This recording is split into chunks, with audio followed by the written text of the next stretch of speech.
All right. Hello, hello, hello. What up, Wolf? I'm just tweeting this out.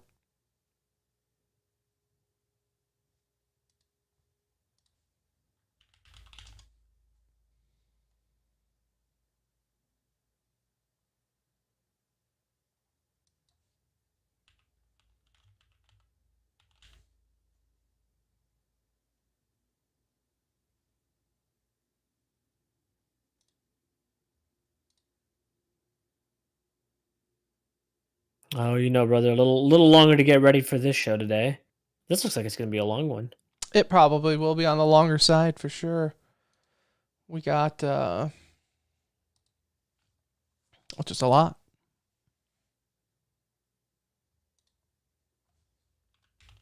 It's probably one of the bigger E news I've seen too. And we were doing one show a week for a long time, Right. and it's like this is still one of the longer ones for sure. I heard about this. I need to look this up real quick. Did you see, side note before we start, did you see, because I gotta get the liner, did you see the picture of Vitality and Neymar? No. It's awesome.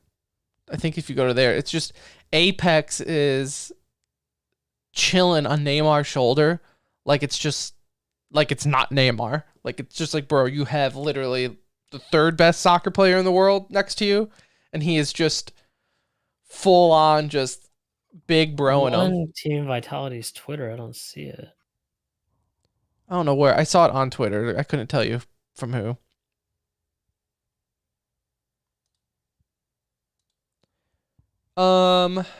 Your camera is focused on your mic. You look blurry. I fucking hate that it changes every time on me. Tell me if that's better. Bad. If it's still bad, let me know. Let me mess with it for a second. It looks a little better, but do a little bit more for you. You were fine like when you were leaning forward, and then when you lean back, it got unblurry. Yeah, it grabs it. Hold on. Like if you stayed there, you'd be fine. Let me just readjust myself. I was gonna say, yeah. You also seemed further away, but yeah. Yeah.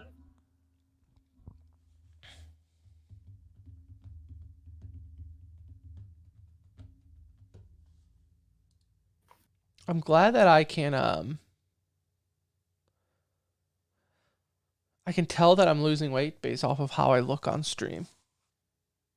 When I hit my goal weight, I'm getting Kybella done, and I can't wait.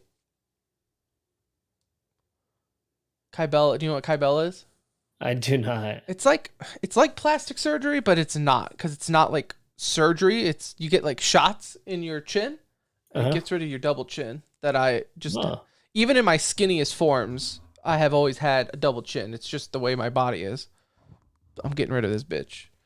Told Morgan, if chicks can have dicks, I can have one chin.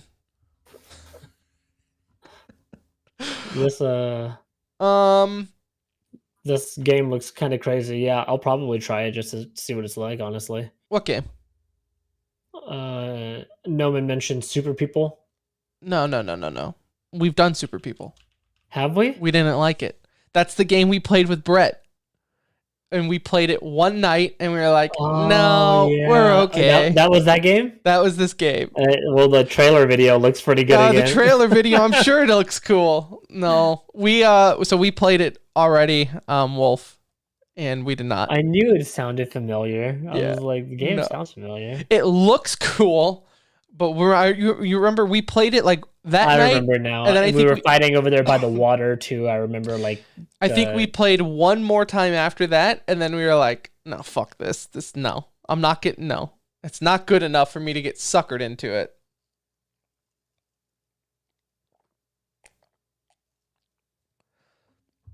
I'm sure you're going to get some people into it, and that's fine. I'll enjoy watching them on Twitch. It's just not me. Because honestly,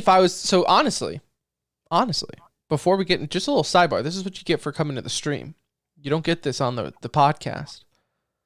If I were going to play another BR, it would either be A, Apex, or B, and I thought about it for a hot minute, Anuj.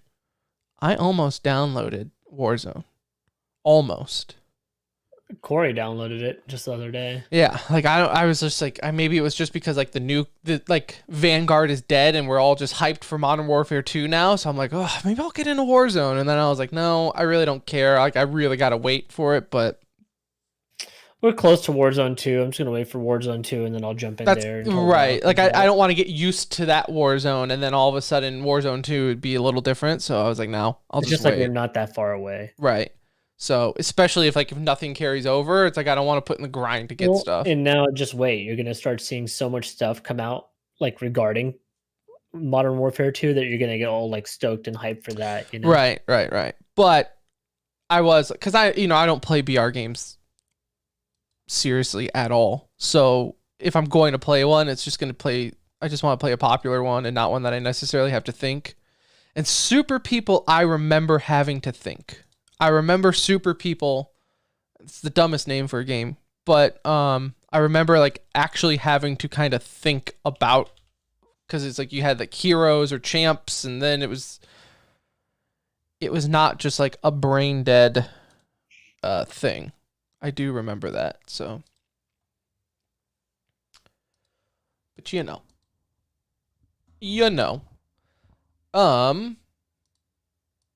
right.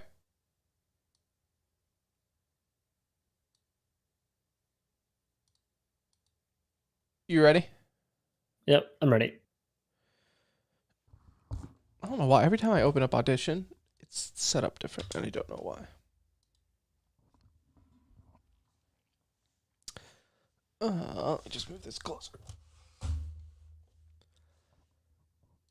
Hello and what is up? Welcome to episode 399 of the Center Ring Esports podcast, and this is going to be the best episode ever because, ladies and gentlemen, it is the second to last episode ever, and we are going to do all of it. That is right. All of the segments that we have ever done, we are going to do them. So this is probably, spoiler alert, going to be a long episode. So just sit tight, get your popcorn, get your drinks, get your cold pop, and buckle in, because it's going to be a good one. We got Yikes of the Week, Good Dude of the Week, Clutcher Kick, TCR reviews, The More You Know, Too Soon review, and of course, e-news. Maybe sprinkle in a little tier list if we can think of something between now and the end of the show. If you're live in chat, just give us a suggestion. Maybe if we got time, we'll do a quick little tier list. We'll get into it in the show.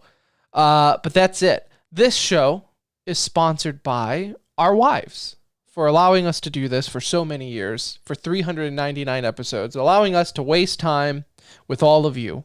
So you think we're the heroes? They're the real heroes. So thank you to our wives. Love you. Hey, this is Mango. You're listening to TSR. TCR. TCR? TCR. The Center Ring. That's what I said. I did say TCR. Okay, so let's start.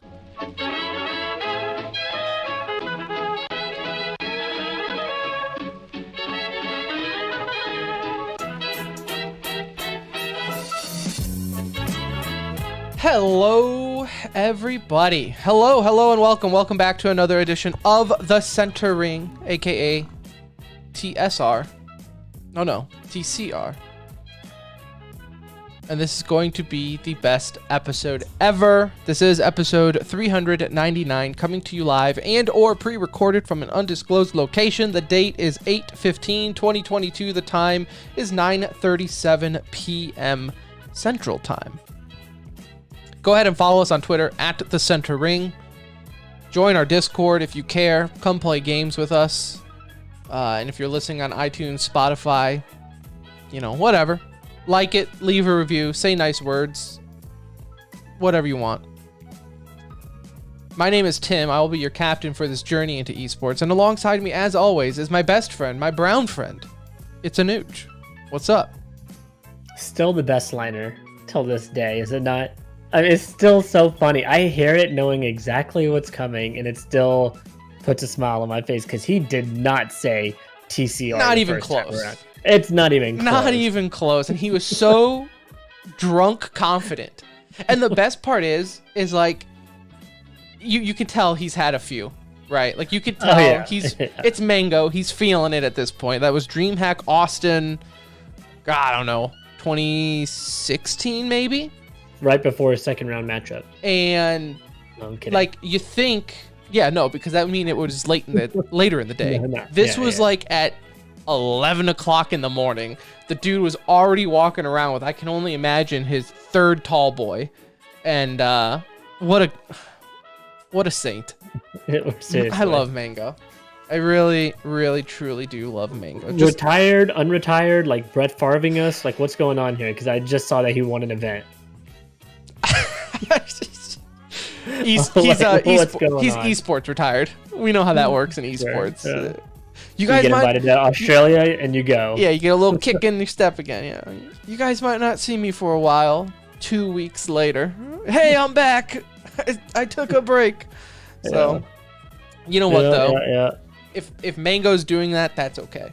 I'm okay It is. if Mango wants to do it that way. Smash needs personalities like Mango, so They I'm sure really everyone's do. okay with that. Maybe Nintendo is like writing him a check underneath the table and is like, hey, don't tell anyone that we're doing this because we would hate for people to think that we give a shit about you guys. But can you please continue playing Smash? Because once you guys retire, no one cares. Yeah. Like, please, can you just do it? So no, God, I love me some Mango. So this is going to be a big episode because we're doing all of the segments, and yeah, if you're in chat and you have an idea for a tier list, if we have time, we will do it. We were going to do a big tier list to end off the show, but we didn't know how long this episode was going to be, so we left it on the back burner and said we'll wing it, you know, which isn't that much different from the rest of this episode, but we're just But gonna, like we're really, really winging this. yeah, we're really gonna have to pull that one out of thin air. So there's that. I will start the show like we do in all of our shows, though. A little story time. Okay, so a little story time with Tim. And I don't think I even told you this. Did I? I almost lost my life the other week. Near your house, in fact. I was on my way home from my in-laws, which you know live right by you. Yeah. And at the traffic light near the Kroger and the Tom Thumb and that McDonald's, you Yep. know, right at that intersection, I am pulling into the left turn lane. Put my blinker on. Everything's normal. No big deal. As I pull up, the light is red. The car in front of me turns on their emergency lights. Instantly, you're like, fuck. Like, did your car really just break down here at the red light that I'm right behind you on? No, it did not break down. The driver gets out of his car and he is verbally assaulting whoever is in the passenger seat, yelling at them, flipping them off. You can tell he's just basically In his own car. he left his car. The driver left his vehicle, Florida plates, by the way, gets out of his vehicle and is yelling at whoever's in the car. I'm basically like, you know what? Why don't you drive? Type of thing. Like, you just go then. Yeah. Because he's out. He's walking away at this point. I'm sitting here like looking around like, what do I do?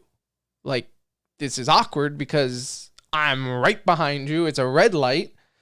You know, it wasn't like a busy time of day, thankfully. But I'm like, this is awkward. Like, please don't pull out a gun and just start shooting at someone.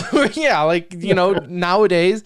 And so I'm like, well, do I get out of the car and go up to this damsel in distress? Am I going to be her Prince Charming? Am I the White Knight? Oh, no. So, Anuj, Did he get physical? Not that appearance is anything. He looked like a man that would have a knife on him. Like, wife beater, tattoos, you know, basketball shorts past his ass. Like, he looked like a man that would have a knife on him. So I'm like, do I get out of the car and do I save this damsel in distress? Right? Do I put a period at the end of this fairy tale for her and I take her home? Anuj, I did what any respecting man would do. I put my car in reverse and I got the fuck out of there. As you should have. That's not your problem to deal with. You can call the cops on your way. If it looks physical, that's different. No, right? no, no pun. It did not look Yeah, verbal, if you're, verbal, you but not know, physical. if it's verbal, we've all had one of those car conversations, probably, right? He just took it to the next Yeah, level. we've all it been seems there. like. He just actually got out. Yeah, he actually like got out and had He enough. just got out. So maybe good for him, the strength that he showed in that moment. Yeah, props to him. The respect, But respect. you know, And I was I'm thinking, glad you're like, okay. and I'm as I glad you drove didn't past, you get could out. see this woman is probably crying, but she's also like mortified that like I'm having to like do this awkward like back up, reverse, and then by her, and then I'm like, I had to like at least take a quick peek because it's like, are you okay? Like, what's going on? But at the same time, I didn't want to be like, people nowadays are crazy. I'm like, I did not want to get out of the car, and then he see me get out of the car, and he thinks like, are you trying to take my car? Are you trying to take my woman? And it's like, no, bro, like, trust me, I got enough women in my life. I got one. As you can see, that's all you need. So, no. But like, yeah, that's not one of the situations you step into. Yeah, like, you call the cops if you want. Yeah, I just, and who knows what happened to him to this day. The world may never know. Probably still at the red light arguing. Just, he still has yet to return. He's still giving her a chance to get back into that car. I almost did not make it to episode 399. I'm glad you did. I'm glad we get to finish off strong. You got to make it to 400 though. Yeah, no. Back as a kid, did it ever terrify you? Because we live near train tracks, or even at red lights. I don't even think it has to be train tracks, but like the stories of like the Bloods and Crips would like stop at a red light, and then like if their lights were off and you like flashed at them, you know all those weird. Yeah, 100%. First of all, the flashing of the lights thing is only in our minds because it's like really happened, so it's not like that's some make-believe Candyman type crap that we're making up here. Like that was a legit story, and I think it was in like the DFW area. So that's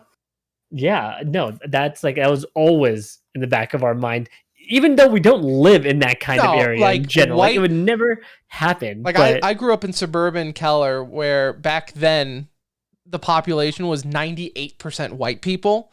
And even the not white people are like you. So it's like, I don't even have, it's like, it is so suburban that, yeah, I don't even think the Crips would know where we are on a map.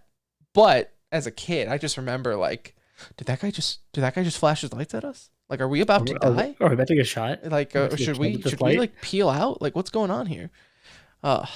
Good old days. Don't act like you don't still worry about it now. Yeah, of course. I might be initiated now. They might look at me and go, "Wow, this guy's a real gangster." He's about to get in on it. Yeah, you wanna run a gang? James, don't worry. We will get into plenty of CS:GO talk. We're just riffing. We're just riffing. There is a lot of CS:GO talk. There is. CS. This was, to my memory, the busiest esport weekend. I mean, especially this year. Like it's been a while since we've had this busy of an esport weekend. We had LCQ, we had Call of Duty champs, we had the Dota Arlington Major, which we don't, whatever. It was there though. It still counts. People watched it. The Rocket League World Champs were in town. Like even just in our neck of the woods, it was busy. But just in general, esports had a very, very busy weekend.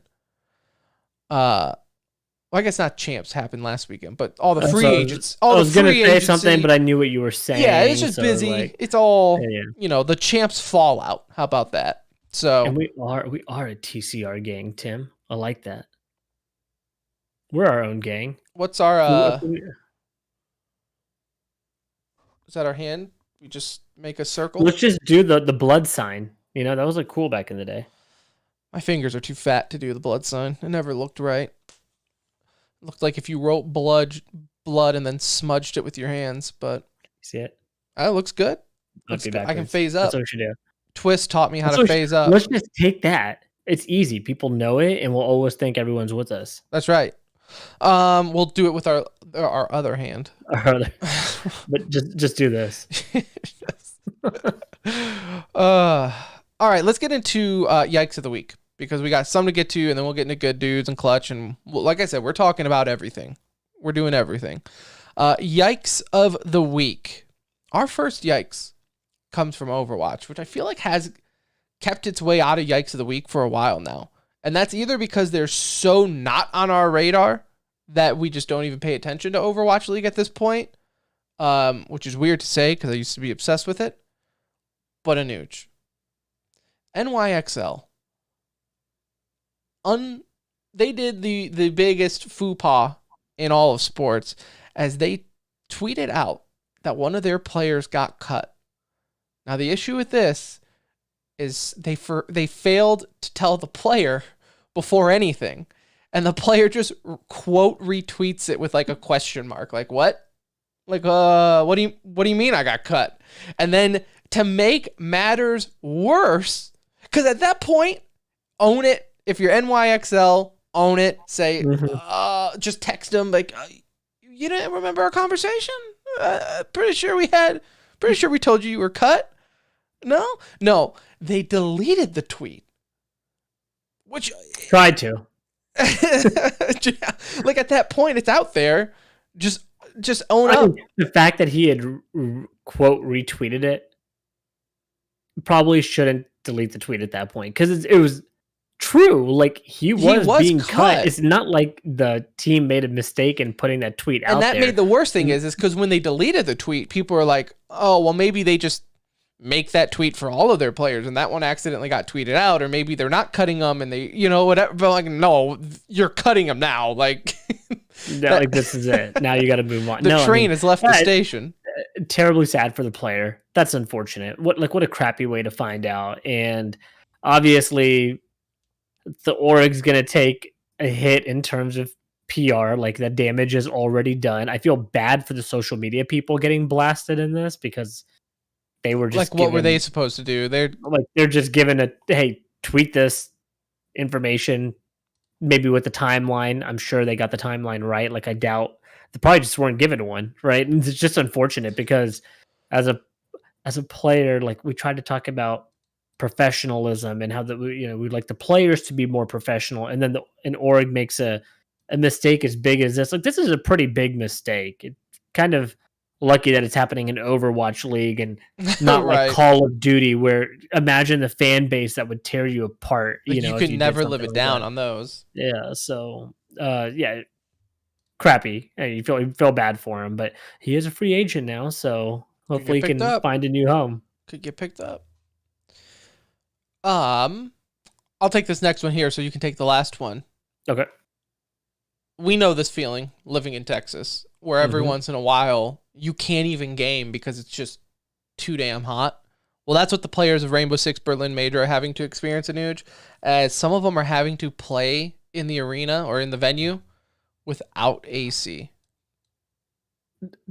I guess like European standards and all that would be different, but like I feel like that's illegal to like have an event without air conditioning, like in the summer, right? Like if there was a venue here that didn't have AC, would they be legally allowed to even operate? That seems... I would not think so. I don't even think it could operate. Like, I think the building would just collapse if you were in Texas without... And I know, like, Germany and a lot of places in Europe, much like how we had for an entire might not month. have, like, central vac or something, you know, but, like...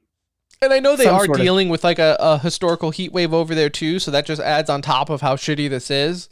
But...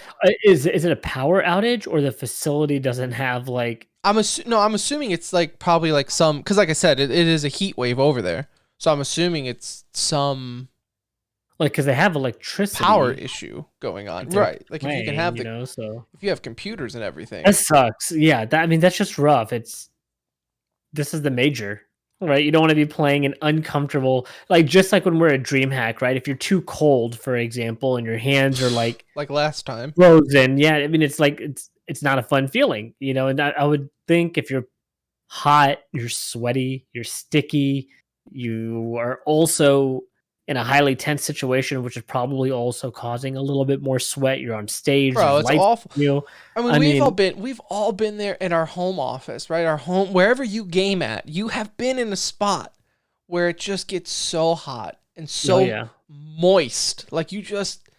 you're like, You this is start turning on the fans, the AC lowered a anything couple you, degrees. yeah, like anything you can get going. no, for sure. That just sucks. Tim, did you know Optic Day happened in our backyard the other day? Like I try to forget it, Sunday. but yes, I have heard of I Optic Day. didn't know. I saw that it was, honestly, had I known a little earlier, I might have like taken Hudson or something like that to like go see it, just to go. I had no idea this was happening until like I saw a tweet an hour or two into it. Like Optic Day is going so well. I was like, what? What's Optic Day? So, anyways, Optic Day just took place here in a couple different locations for Belong arenas. Basically a merch type booth that gets set up along with you could play games there, and they have meetups, meet and greets, and all that with some of the fellow Optic members. So this was going on, and this is such a perfect yikes for us because it'll probably also find its way into the Timmies. But Optic had a varsity jacket for sale. But it looked pretty cool. Like, if you're an Optic fan and you wanted to rep a varsity jacket, go for it. It looked pretty neat, Tim. It's not fair because I know you probably already see the price. But what would you think? A jacket, varsity jacket's got some patches on it. Green and white, think South Lake Carroll kind of colors. What do you think a jacket like that would be valued at? $69. Okay, that's a little cheap, right? So honestly, if it was like a real like quality made jacket, like a quality. I would think It's not. 150. Assume it's not real leather, though. Okay, we're not talking like Italian. I would leather, say like 100, maybe 120. 120. 150 would be like expensive, but if you were a fan type of thing, like okay. Like I agree. Hex just dropped these literally just tweeted them out, like how he does like art. He like made Optic wall, like a green wall, and he like painted them, and they're like $150. I'm like, okay, like self-piece made art. If you were an Optic fan, I would be so on to a little that. different. Like that would be pretty cool, right? I'd be interested in something like that. Varsity jacket, $500. Like Woo. we're getting into like Gucci level talk here, aren't we? Like we're maybe getting a little too close to Prada, Gucci kind of level. Let's not forget the last time Optic did some exclusive merch with that hoodie that ended up being like an $80 black hoodie, a reused design. Like, I saw the prices for the merch booth. I was a little disappointed in general. Like there was a t-shirt, like something that was supposed to be kind of exclusive to these events, was like $80 for the t-shirt. I don't ever want to hear. That's just like a little. I don't know. I feel like you're tailoring to the wrong audience. You have a group of. This is boomer talk. That warning all listeners. We're getting into boomer talk here. But I don't ever want to hear from any people in esports that like they're having money issues or the economy's rough or anything. Because with the amount of money that these orgs charge for their merch and quote unquote exclusive limited edition stuff, it's unreal the amount of money people throw around to have an Optic shirt or something like. And obviously not all of it's crazy expensive, but I mean you get crazy expensive stuff, like even like 100 Thieves clothes where it's like it's a hoodie with 100 Thieves on it, it's $120. And you're like, guys, this is the only thing I'll give 100 Thieves is at least that's what they've been day one. Yeah, right? it's their they MO, released. But... It was a clothing line. They went for a streetwear style, and it's like releases where they make a big deal about it. So that's like a little bit different in my mind. Where Optic, that's not what they do. You're not streetwear. You're literally a bunch of loyal fans who want green wall shirts or Optic gear to like pimp around and wear because they truly love the org. And then it's like, damn, I see these prices like $80 for a shirt, $40 for a beanie, $500 for a jacket. I'm like, who are you catering to? Like here? it's borderline we could buy extortion. it. You and me could go buy it. We could, but we're not. Well, we're not going to. Like that's. I feel like you're catering to the wrong audience when you're like. Don't get me wrong. A Cloud9 varsity jacket would be pretty badass. I'm not spending $500 on that. Though. 500. Like, come on. That's a bit outrageous. Like, I would like to see Hex. Like, I would like to have Hex on the show and just ask, like, with a straight face, tell me why that $500 jacket makes sense. Like, could you just, Hex, you're a businessman here. I bet you it sold out like, at the same time. Oh, of course. And that's what he would say is like, well, was I wrong? I'll be like, no, just because it sold out doesn't make it right. I'd be like, Hex, you're a very successful businessman. You've sold your org now like 4 times and have somehow weaseled your way back into it. Break me down the numbers here. With this $500 jacket, can you break this down? I thought an $80 jacket from Colombia was bad. Like I had guilt purchasing that. Like, and that's because I was going to the high mountains of Colorado. This isn't even that. I would feel bad wearing a $500 jacket. All right, so there it is. Yikes of the week. Possibly the last yikes of the week. I don't know if we're going to do one next week because it's 400, so we might be doing maybe like something, but I think, that might be the last yikes of the week. Sad day. Good dude. Good yikes. Good dude of the week, because this will be the last one. Anuj, I think it's only fitting. Our good dude of the week are all the ringers out there. All of our listeners, aka ringers, who have stuck with us for what will be 400 episodes. Whether you listened, I know there are some people in our Discord who are day one listeners. There are, people who've shown up recently. Like, we have new listeners even now still getting into the show, despite us saying that we're taking a break here at 400. But, I mean, it's shout out to you. This whole thing was built around making a community for us. Right. Tim and I like to play games. We thought it'd be cool to build a community where we talk about games and get a couple of hours a week to chat about esports, and then have more friends to like go and play games with and socialize with, and the conversations that happen in Discord or wherever else they've taken place over the years in person at the events. Like, it's truly been a blessing to like get to meet so many new people from so many different walks of life, and we all have this one special connection, which is esports. And it doesn't matter if you're 37 or you're 18, we can still have that conversation and make it fun. And so, yeah, I mean, it's good dude of the week. It's been good dude of the last 5 years has been you guys, and it's the reason we keep doing it. So, I mean, and it's the reason you'll see our name pop back up from time to time, because we never want to let that completely go. I think it's probably hard for Tim and I to say, like, we're taking a step back and we're moving on to different things in life, but we always want that to be a part of our life, and that's all of you guys. And so you'll see us, I know you'll see us, pop up here and there with different shows or fun conversations that we want to have just to stay connected, and something beyond Discord conversation, I guess you could say. Yeah, for sure. I mean, like James in chat says, we want another 400. We would love nothing more than to do 400 more episodes, right? And we'll talk a little bit about that next week, right? As we say our goodbyes and talk about the good times and shed a little bit more light on what's going on in our life. But for now, let's just enjoy $3.99. Anuj, if you could be a deer and drop the disc, because if I do it, it'll mess up the cameras. Could you drop the Discord link? Boom. Should have worked there. Yep. Oh, you know what? I messed that up. No, I think it worked. Will it go to all of them if I do it on that one? Yeah, I think so. Yeah, it does. It does. Okay. So if you're in the chat, we just dropped the Discord link in there. So yeah, shout out to you guys. Don't say Anuj. That was the mod that just did that for us. Yeah, that's right. Yeah, that's our mod team that does that. Half the reason why we can't do another 400 right there. No, but really, shout out to everyone who's listened. And like I've said, whether you listen to one episode, 400 episodes, 1 second of it, whatever, if you've supported the show, love you internally, and it's been a ride. It definitely has. And yeah, like we'll have more of a love fest next week. Next week. So a 5-person mod team. A little taste of love and appreciation for you guys right now. Though. Yeah. Wolf says we have a 5-person mod team. That is 500% more of a mod team than what we have. So we lost our one mod who just disappeared. Yeah, we had one guy helping out with the show. He kind of pieced out randomly. I don't know what happened. So it is what it is. We'll talk more about it next week though, for sure.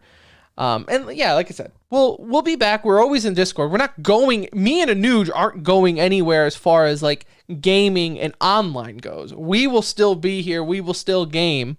In fact, probably even more because this is gonna free up time. And we will do random episodes. Like a lot of people kept asking for the Timmies to be episode 400. We're We kind of want to come back and do the Timmies, maybe we will come back and do the Timmies later on.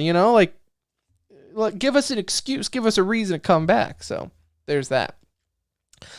All right. So good dude of the last 5 years is all of you.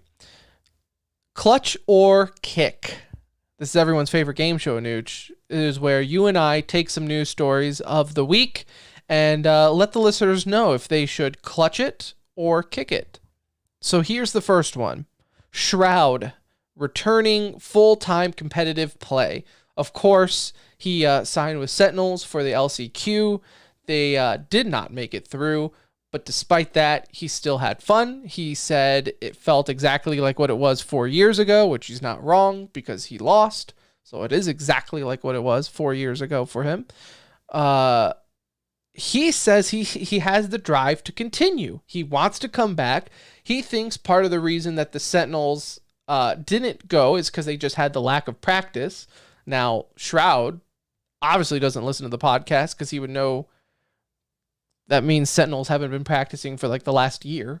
But I don't think that was just now that they didn't have time. But I digress. Anuj, clutch or kick? Shroud returns full-time to competitive play. Kick. It's not going to happen. Like, he might dabble with it for a couple of months if he decides to do that and take a chance. And the problem is from now till whatever is next, he might get picked up just as like a showpiece temporarily and have him on there. If you look at the viewer numbers for LCQ, literally the top 3 were all of Sentinel. Yeah, like it would make sense for an org to take a chance on him, but I think he would only also want to go back to like the right situation. Like you're not going to always go back to Sentinels, right? You might have to go to a smaller org and kind of pay your dues a little bit, maybe to get onto the team that you want to be on. I don't know. I mean, that might not be the case at all, but I just don't see him. He mentioned the lack of practice being a factor in their success. I think he's so successful and his brand and stream is so successful. Like, how much more time is he willing to practice? Like, is he going to put in 40 hours a week of practice like you see teams do now? Do you want to have the right amount of practice then? Because that's pulling away from a lot. And I should say before I pass it over to you, like, I would love to see him in Valorant competitive play. Okay. I think it would be great for the game, great for the scene, huge name. Why not? I just don't know if he really like still has that same drive that you really need to play at the highest level. I don't know if he has it, but if he proves me wrong, that would be awesome, and I would love to see him play. The only way I can see this being a clutch is, and this not only goes for Shroud, but I kind of throw Stewie into this same mix, and some of these guys that we see where we're like, really? You're going to go back full time? You just said that you might go to a streaming, right? You, like Stewie just mentioned, he's going to do content, and now he's talking. But that was like because he's still tied to EG, so he's mentioning stuff that they want him to say. But Stewie, to me, I see easily going back to full-time competitive play. Well, I mean, it would be easier for him, right? Because he doesn't have the foundation that Shroud has outside.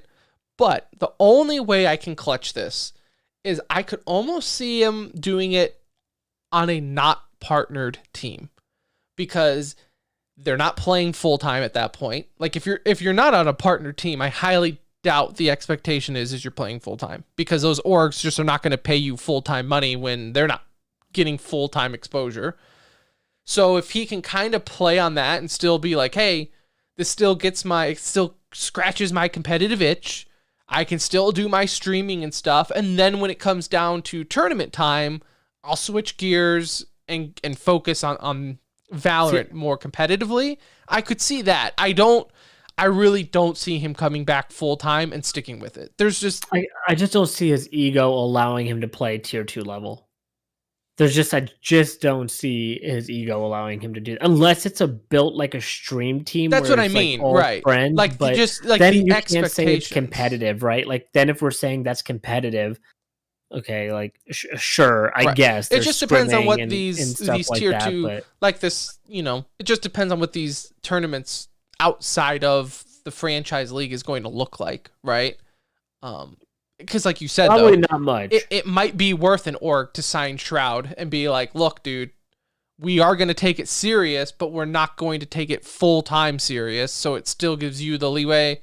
I don't know. Like I said, I think like he's having like that honeymoon phase coming back to competitive play, For right? sure, and he's like the hype is built up, Yeah. and that's all helping his viewer base. And then he's going to go back to his stream. He'll have 50,000+ people Right. watching, and that's a lot of money that he is making each time he hits live. Right. So Because like for him, he's like, oh yeah, it was the lack of practice. Well, what happens if you do the right amount of practice and still lose? Like, are you still going to be like, this is great, I love it? Like, what is a non-partner team even going to pay him for how much time he would have to invest? Like, you wouldn't be able to afford him. I know there's rumors of the partner teams getting like $500,000 yearly as a stipend, but non-partner teams are going to have to pay him out of pocket. What are you going to pay Shroud? You're going to offer him Right. 100K? Here's 100K. You want to right. come like, and do bro, this for the year? I make like, that in half a day. Like, what are you Yeah. talking about?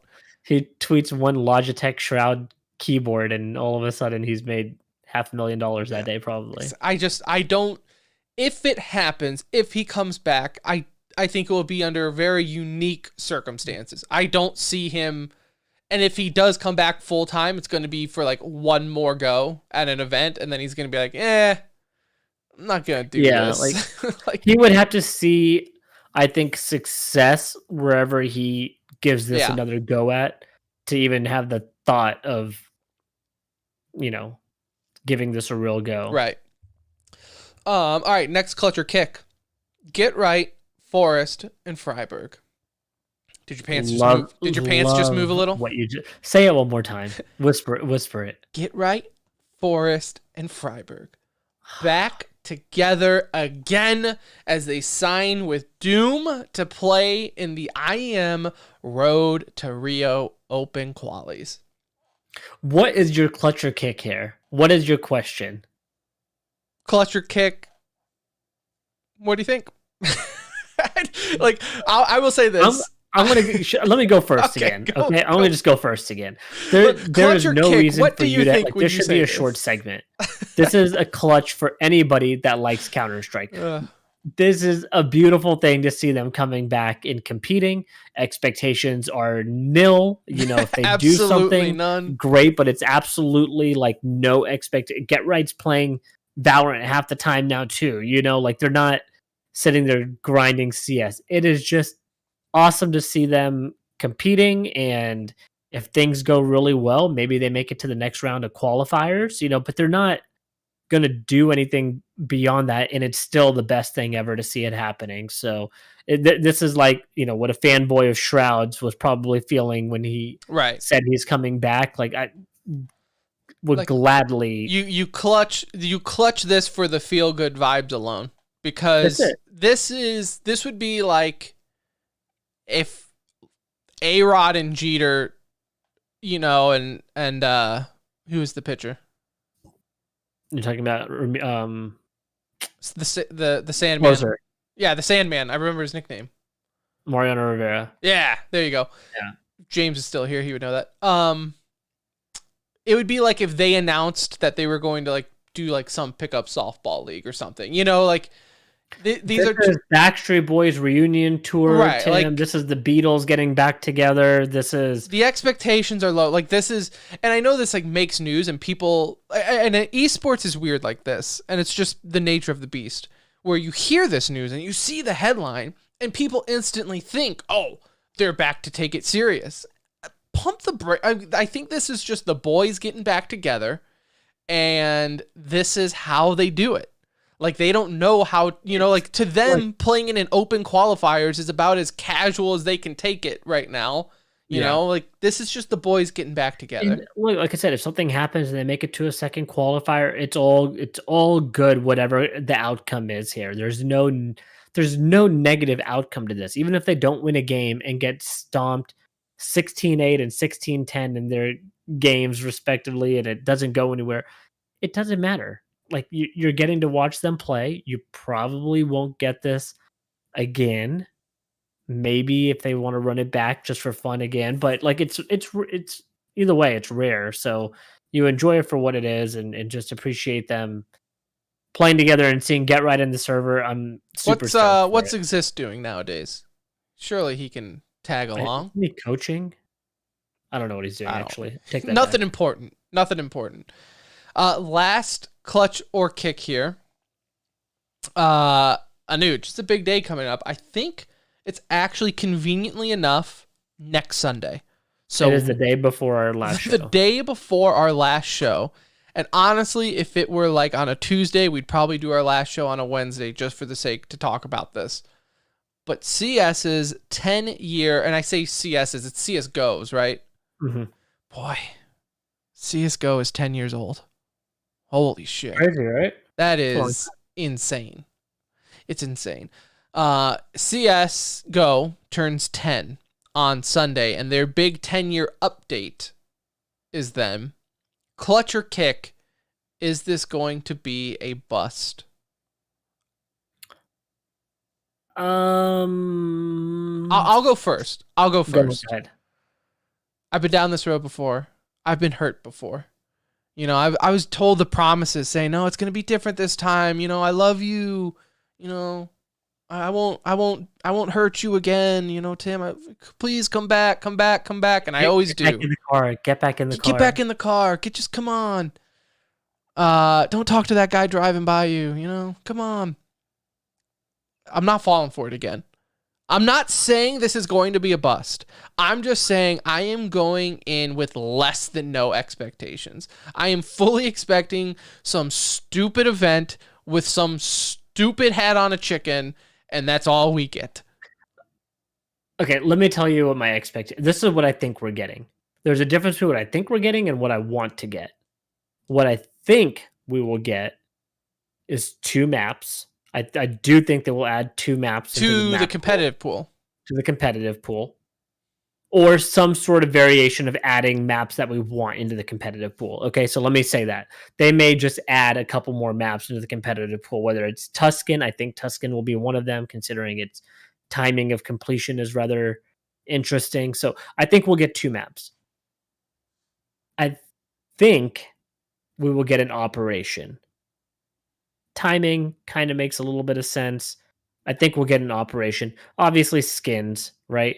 And I think that's kind of it. I don't think we're getting the Source 2 update right now. I think that takes more work to do than we really give them. They have to like do all the maps again and do all of Right. that, and they're just slow with a lot of Definitely that stuff seems in like something general. that would be leaked by now too. Like, Yeah. So I don't think we're getting 128 tick.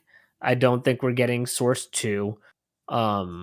I don't think we're going to get a revamped seasonal system that we've been asking for forever. I don't think we're getting any of that. But I do think we'll get a couple of maps in operation, you know, at the very least some skins to go along with it, but look, so that's kind of a clutch. If we got the 2 maps in operation, that's a clutch. Yeah, if it's just if- one or the other, I would say that's if all we kick get is in terms 2 of, like- maps, I would be ecstatic. Like, if we just walk out of this 10-year anniversary with new maps, then I would be happy. That's true. I would take that as a win. I mean, like, Because the if we got- operations are never that fun anyways. It's like they force you to play like Wingman, which is just... bro, at the last operation, I wanted to freaking just. I was so upset because of that whole situation of getting to 100 stars, and then you didn't get the gun that you wanted, and then I got it in a crappy, like, field tested quality. Yeah. Also, like I got the rifle instead of the pistol that I wanted, so that was super annoying. That how they do and that. like after you did that, I was like, yeah, I'm definitely not going to grind this. Well, Like, yeah. definitely not. Like if it's either or, you should be able to choose, not hey, we're randomly giving you one of these at a random crap quality, possibly. Like, yeah, that's could you imagine like annoying. Fortnite, you just grind the battle pass and it's a 50-50, you get like Darth Vader or some default skin, like cool. Thanks, guys. So I don't really care about operations. Give me new maps, like you said. I don't know why Valve doesn't do it. It'd be fun to have like some celebratory free 10-year skin or something, you know? Like it's just weird that they don't do any of that. Like anything they do is always hidden behind loot crates. So, you know, it is what it is, but I just want to be able to celebrate the game and not feel like it's going to cost me anything. Like give me that. So, I would be thrilled with 2 maps. I honestly would. I'll take it too. I'm not gonna lie. I'd be pretty happy with that. All right. So there is clutch or kick, relatively harmless. Anuj, I will do a segment. We don't do this very often. The more you know. It's a segment we started way back when, and we basically dive into something that has touched esports that maybe people aren't as familiar with. Like we did North America. We taught people about North America and fun facts about North America. We did the island of, God, I forget the name of it, but it's where everyone gets their .gg domain from. Yeah. It's actually a government domain from some offshoot island, like off of the coast of the UK. That Trinidad or I forgot what it was. It's something weird, some tiny ass country that is just making billions of dollars off of esports teams using .gg. But it's there. So it has nothing to do with game. It's literally a government, some island thing. So we've done this from time to time. Anuj, given that we're taking a step back, we're taking a little hiatus from esports, or at least the podcast, I figured it'd behoove of us. Is that the word? Behoove? To educate our listeners on their new esports overlords, and that is the Saudi Arabian government. Because when we're gone, who will do it? Which we might be gone permanently after this segment. But I think we play this. I'm just stating facts. I'm not here to, sway one people's opinion or the other. You can Google things for yourself. But Anuj, let me give you some fun facts about Saudi Arabia. Now, we all know that they are making a big push, not into just esports, but traditional sports with the Live Golf Tour and all of that. They're big into F1, and now they're getting big into esports. There was, soccer. Soccer. I know they were going to make like some giant esports facility stadium. I don't know whatever happened. Still doing that. Is that still in the works? I believe so. I feel like that's been in the works for a while now, but I guess COVID can even delay things in Saudi Arabia.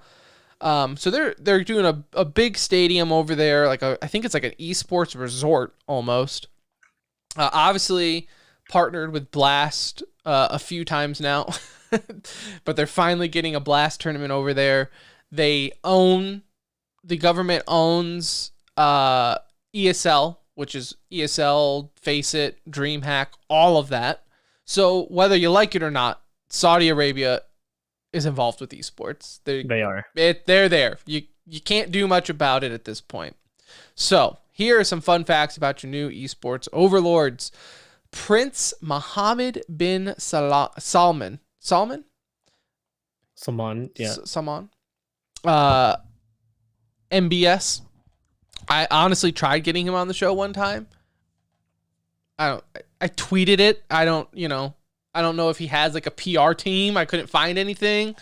To no avail. Still waiting. I mean, maybe for 400.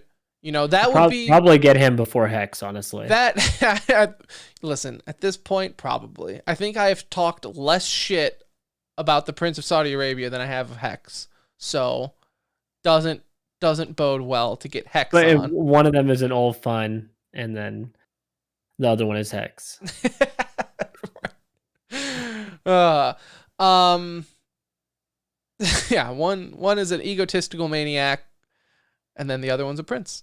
So there's that. He's the ruler of there. Saudi Arabia, Anuj, has more oil than any other country in the world, which explains why they can buy all of this stuff. Because if you have the most oil, then you are the most rich. It's home to the world's largest airport. King Khalid Airport is the world's largest airport. It stretches across a staggering 192,000 acres of land with a surface area of around 300 square miles. It's a big ass airport. People complain about DFW, the Chicago O'Hare, JFK. No. You've never been to Saudi Arabia because they got a big ass airport. Just imagine all the Annie Ann pretzels in that airport. Through the roof. Here's another fun fact. In 2015, Saudi blogger Raif Badawi, don't fact check me on that name, was sentenced to 10 years in prison and 1,000 lashes for calling for free speech. It's unfortunate. Just a little thing they like to do over there, you know? A little free speech, a little bit of lashing.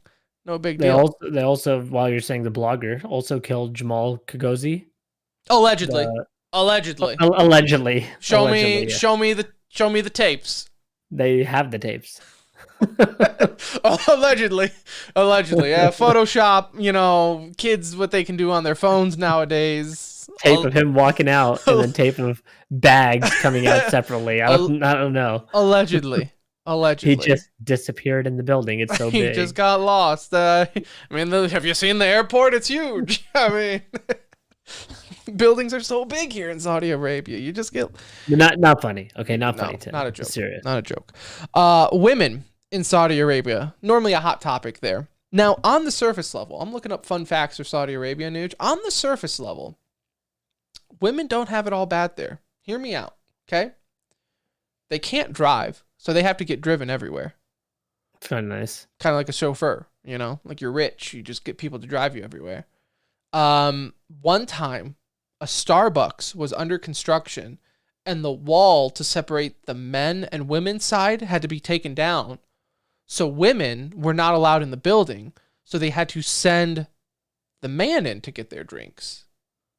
Again, kind of like it's kind of like my wife's situation having now. A butler, So you're getting driven around. You got people getting your coffee. Not that bad. However, in Saudi Arabia, women are also not allowed to travel anywhere in public without a male chaperone. See, and why would you make that rule? Because now she wants to go to Target, and you gotta go every with time. her. You're okay with that? What is Target? Probably means something different over there, but they probably got one on their back most of the time. Yeah, but Target's, still, you're telling me every time they gotta go, whether it's grocery shopping or picking up the kids or whatever, women are doing a lot for the household. You know what I'm saying? My wife, especially, I am talking about her specifically, does a ton. If I had to go everywhere with her, hey, Muhammad, I got a grocery pickup at Kroger at 4:00. You better be ready because I can't leave without you. And by the way, you're driving because I can't.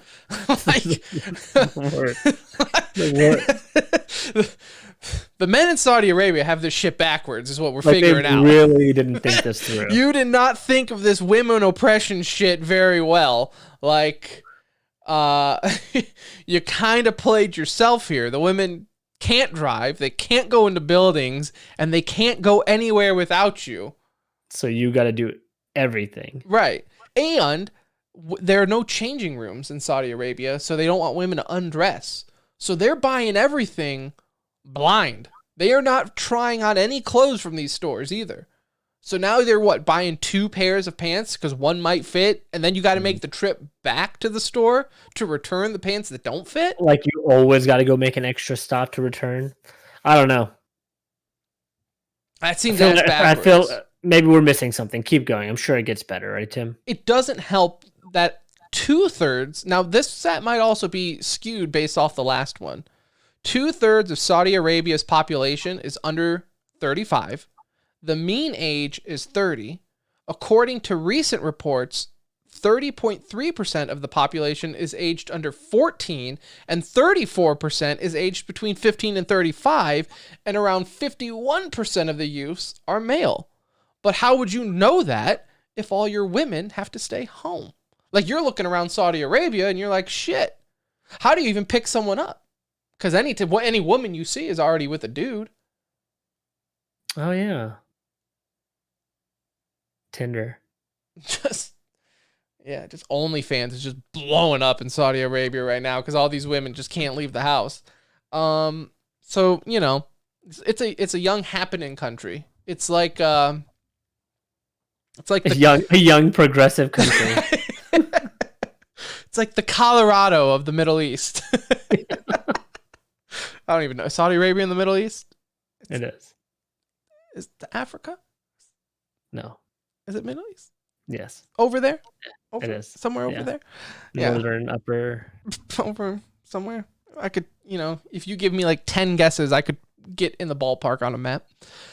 Yeah, it's a very, very young progressive country. So progressive, in fact, Anuj, if you are a homosexual man or women, you will be either thrown in jail or killed. Oh. Just a little fun fact there for you as well for Saudi Arabia.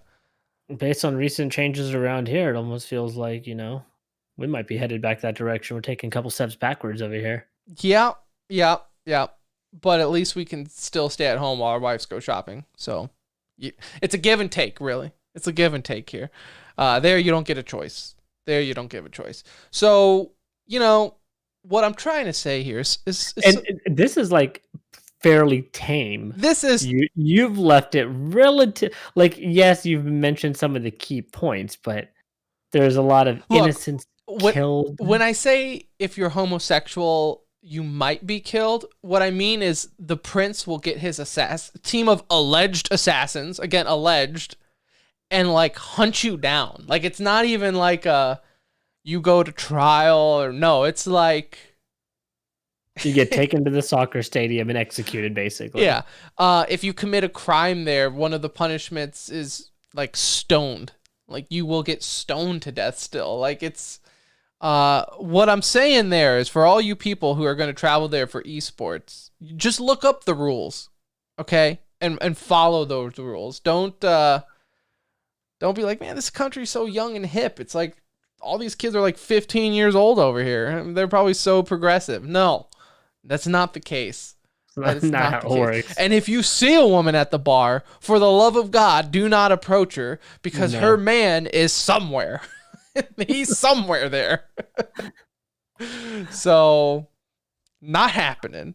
That was a good educational section of The More You Know, Tim. I appreciate that. That's right. Yeah, and as James says, Amazon must be popping over there. Women can't go like the boxes just have to, like, you just drive past a neighborhood and just Amazon just everywhere. So hopefully you learned a little more about I did. The future of esports in Saudi Arabia. But if they still offered us like $150 million to keep doing this show, like, what would you do? I wouldn't be happy about it. But as a father, as a parent, I gotta look out for my own too. As a father, what choice do I have? It is crazy the predicament like these golfers and stuff have been put in, because it's like, dude, this is like generational wealth you're offering me.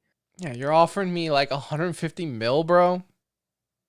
Everyone's got a price. Like, we don't have to get into it, but everyone's got a price. And I don't care who you are. Like, if you're Joe Schmo, like, you and I will never have a chance to make that type of money, right? So if they offered it, like, you would absolutely... Like, Tiger Woods makes sense, because he's like, yeah, no, I got that money. Don't worry about it. Like, I don't need it, right? Like, who needs $2 billion? I already have one. But, like, for half these other guys, like 100 mil, that's more than they would make their entire career. So, by a lot. Yeah, and they're playing less for it. So, and the same goes for esports, right? For these tournaments going over there, they're not going to be like going to podunk areas either, right? And that's the thing that Saudi Arabia does so well, is they sports wash like no other, right? They will make it look like they are the best country in the world, and man, look, everything's happening over here. They'll put on the show. Oh, they'll make that monkey dance, but just know it is behind closed doors. They're chopping up that monkey. Allegedly. Allegedly. So, yeah. So who knows? We'll see what happens there, because golf is one thing. Esports is young, very open, very progressive. I am really curious to see what happens in the world of esports. As those two worlds collide. Yeah, because like in like esports, like I said, it's not a quiet bunch either, right? It's generations. But they've already been vocal about a lot of like sponsorships and stuff like that. That only mattered so much. Once like ESL was getting offered $1 billion, they're like, yeah, now you can have this. This is yours now. Yeah, one-off tournaments here and there. You're offering them $1 billion and he can walk away and not listen to that shit anymore. Like, yeah, the CEO of ESL was like, yeah, I'll take that. Thanks. Deleting Twitter off my phone. Never talking to you guys again. So, you know, I'm just curious to see how like even fans react, or some certain players might. I don't know. And sadly too, like, to be very pessimistic about it all too, it's like everyone's replaceable as well, right? So like if one player doesn't go, right? Like, let's say, throwing a big name player out there, right? But say, I don't know, Simple, right? Just to throw his name out there, says, I'm not playing in Saudi Arabia. I'm standing up for human rights, yada, yada, yada. Okay, player B will step in, right? Someone will step in.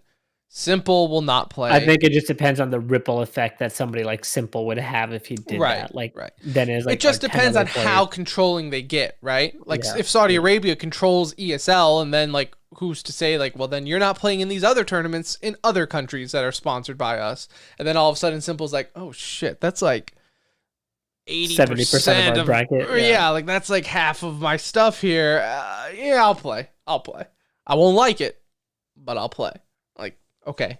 They're like, yeah, that's fine. Like, we hear this shit all the time. Just play. Like, so who knows? It will be very, I think it will be a lot more interesting to see on the esports side than like golf or something like that. Right. Yeah. So a lot more interesting. All right. Let's get into a little TCR reviews. Anuj, let me ask you a question. True or false, Madden is a video game about football? Madden is a video game? Is a video game based on football, the sport. Yeah. Okay.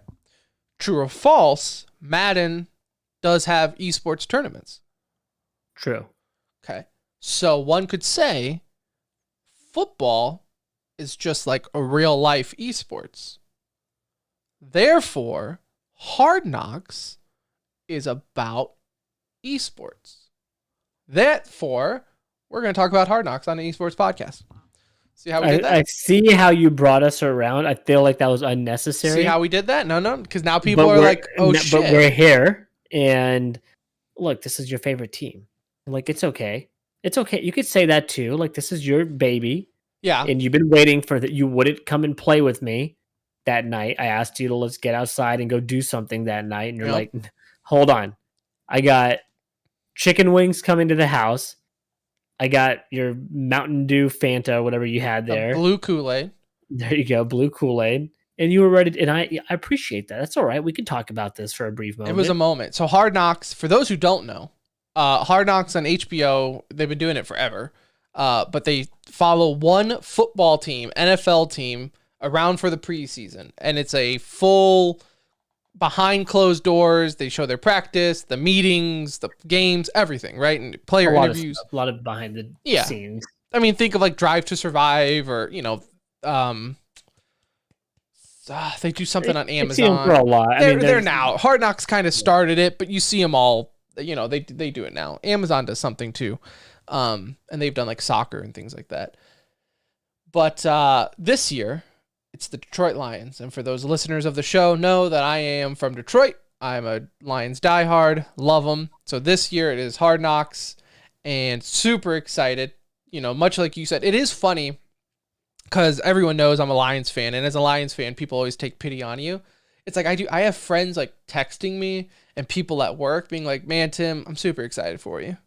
Like, it's like they're just happy for me because I get to have a moment with the Lions. They're like, you have something for yourself, right? Like, you know, the season hasn't. The hope is high. The season hasn't started, and they're just like, I'm just happy for you. I'm happy that you get to have fun with the Lions. I even watched it in your honor. Like, I really don't even watch Hard Knocks unless it's like the Cowboys. I generally don't care about other team stuff, and I'll catch the highlights. They'll if something is funny, it'll be on Twitter or something like that. But I went ahead and watched it. I gotta say, I'm a little bit of a Lions fan now. Mm-hmm. I am a little bit of a Lions fan. I never thought I would say that. I had a little bit of spite towards them because one of my college roommates was a big Lions fan, and just a lot of shit talking there in the past. But I enjoyed it. It was fun. They were funny. The coaches had personality, although Deuce Staley is somebody that I can't stand personally. With this time from the Eagles, just was a menace against us. So whatever. But I enjoy your coach was likable. Players were pretty likable. Even somehow Jared Goff didn't come across as a prick, where if this was the LA version of the show, I would have totally hated him. Right. But seeing him in a Lions jersey, a little sense of me felt sad and like this is his last shot at making it happen. I feel like that's everybody on the Lions though, right? This is you got to shine here to make it, And I just caught myself rooting for him. I was happy for him. So the interesting thing is normally for Hard Knocks, it's the bottom 3 or 4 teams of the league, right? You don't get it. And that's why it's always bad teams in it, because I think for a little bit there at the start, they would try to get the better teams. And then the better teams were yo, we're good and shit. We don't need film crews messing that up. And then the league was you're right. Let's just give this to the crappy teams who have no excuse because you already suck. You're going to get the film crew. The Lions, for the first time ever, requested Hard Knocks. They said, no. We're big dick in this, and we want them. We want them here. And mainly it was to show the culture shift, right? Because it's the second year with this coach and with Campbell. And they just want to show that culture shift, which I think you could definitely get the vibe of it. Especially for me as someone who's been a Lions fan, watching the Matt Patricia era, where you just constantly heard rumor after rumor that the players fucking hated him. He was the exact opposite of a player's coach, and people hated Patricia. So when they got Campbell in, they absolutely loved him, and it's just completely 180'd. And I think you can get that vibe from it, with just, you see it in the players. Now, again, Hard Knocks also does this so well with the editing and stuff that they make every team look like a Super Bowl team. They do. It's just, but at the end of the day, Jared Goff's still your quarterback, and the team will, a good year would be a solid 8-8 record to keep building up and hopefully get a franchise quarter. I mean, unless you truly believe Jared Goff is or your 9-8 potential. now. 9-8, yeah, whatever. So it's unless you truly believe Goff is your quarterback, it's kind of hard to have full faith in them to have a total turnaround season all of a sudden, right? But what are your okay? You watched one episode, right? Hype level expectations. Did they jump based on, as a Lions fan? You knew the team before Hard Knocks, right? Yeah, so, right. I mean, did your expectations all of a sudden change after watching this one episode? No. I mean, the hype was better. If anything, my expectations were solidified. Right? I was okay, I think we're going to have a good year in Lions terms, right? Are we making the playoff? Are we going to, probably not, right? But I think they're real. I'm holding in the back of my head that Jared Goff was a playoff QB though, right? So it's as long as he has it in him, there could be that spark, that moment that we get that player back.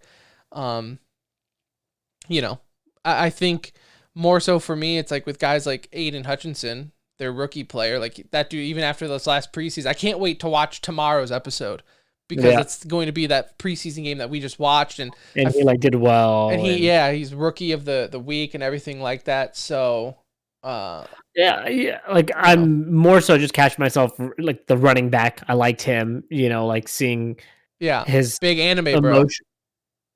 bro. Yeah, and they mentioned that on there, right? They talked about it very briefly, but you go to his Instagram or Twitter, big anime guy. Well, he seemed like Naruto. A likable dude, and he will wear a Naruto headband at practice. So those versions. Lions aren't going to lose as many close games as they did last year either. No one's making a 66-yard field goal again to win a game against you. They lost 2 or 3 games last year by ridiculous field goals, back-to-back longest field goals.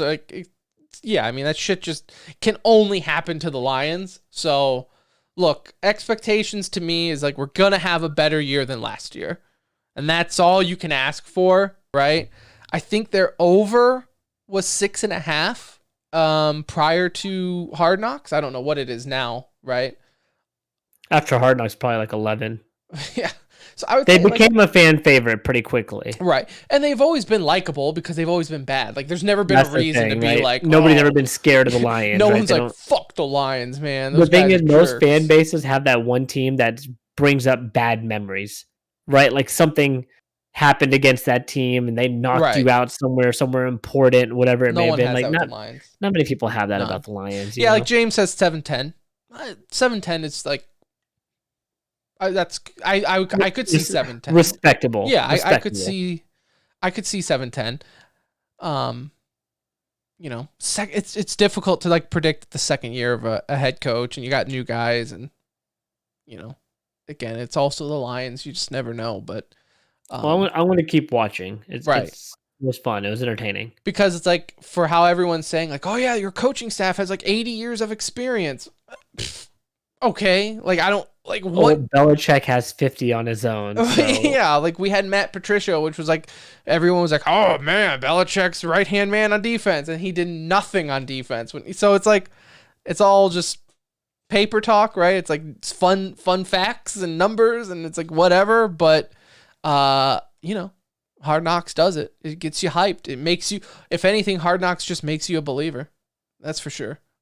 I wish esports had something similar. Like it's difficult because there's just you don't have seasons as much and things like that. But maybe like a road to the major, like leading up to the major, you can have a team do like a real behind the scenes type of thing. You know, I think it's possible. It'd be nice to if do we it. got a little bit more of that in esports instead of a lot of the trolling content that like we put out for quick clicks, you know, but like Right. more documentary style, behind the scenes type stuff.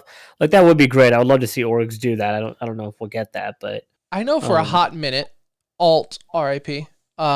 They did some of that with some Paris Legion or something. Paris, yeah, that's what it was. Yeah, Paris Legion. They did some of that, and it was. I mean, it was really cool to see the players in a different light than what you would see them on stage, or like you said, Yeah. like trolling on Twitter or something Well, like that. it would so. be cool seeing like a lead up to like some big events and get a little bit more behind the scenes stuff, but somebody's got to put the effort in to do that.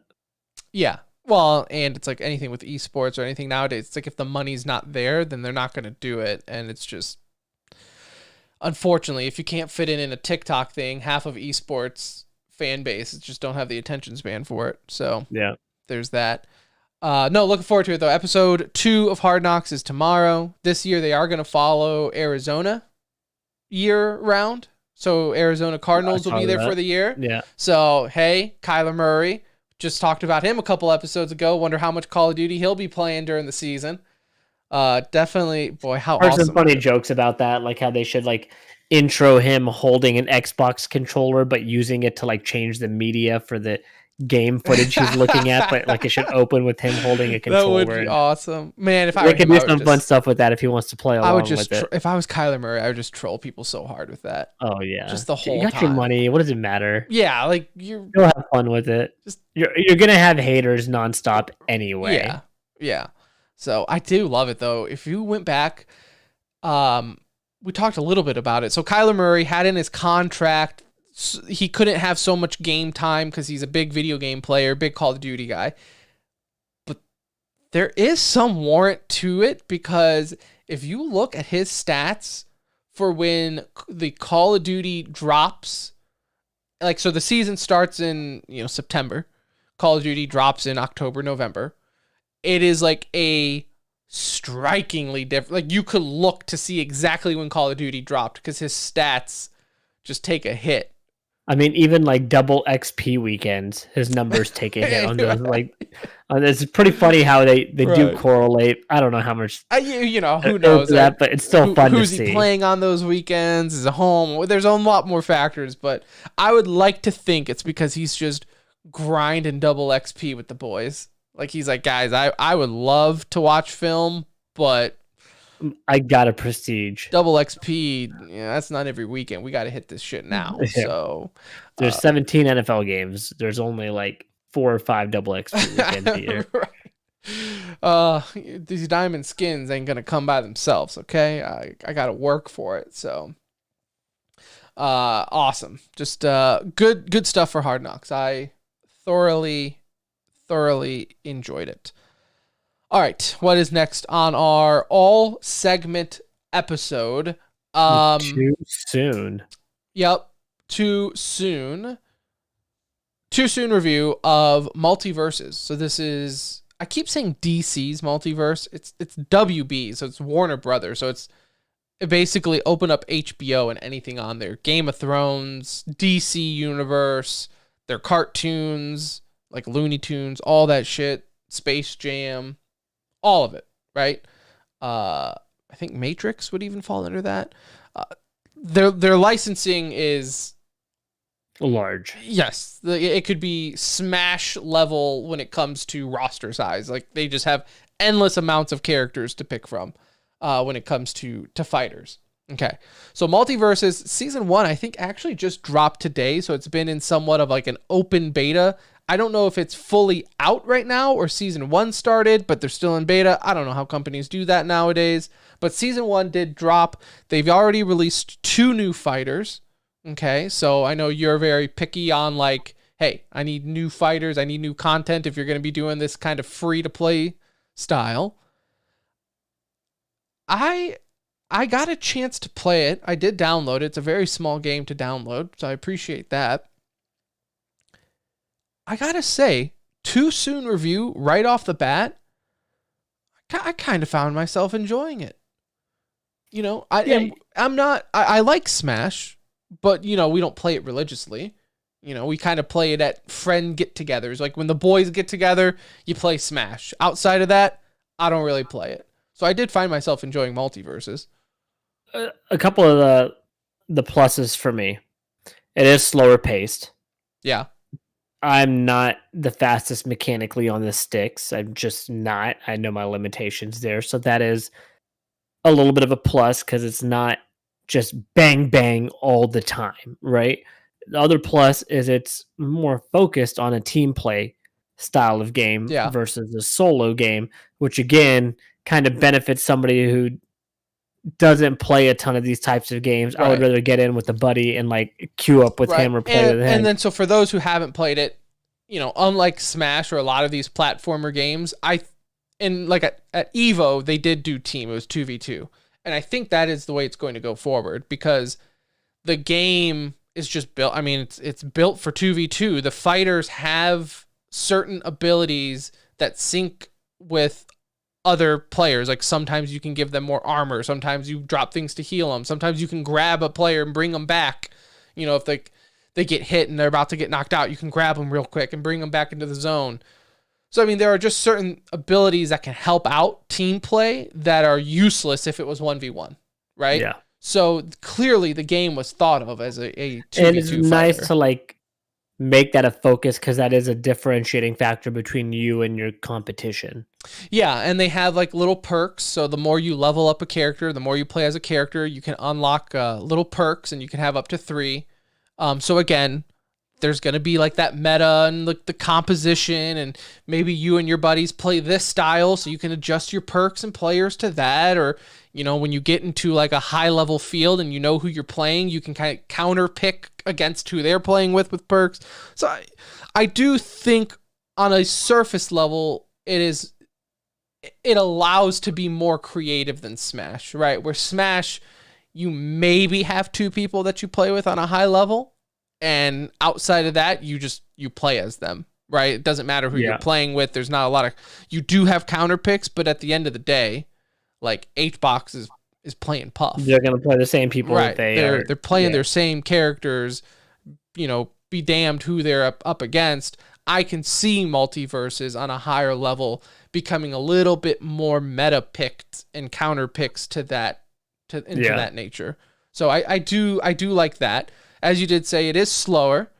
I don't know if that's because I didn't know what I was doing as much, or if it does play a little slower, but it does Feels feel a little bit slower just even watching it. Yeah, it does feel a little slower.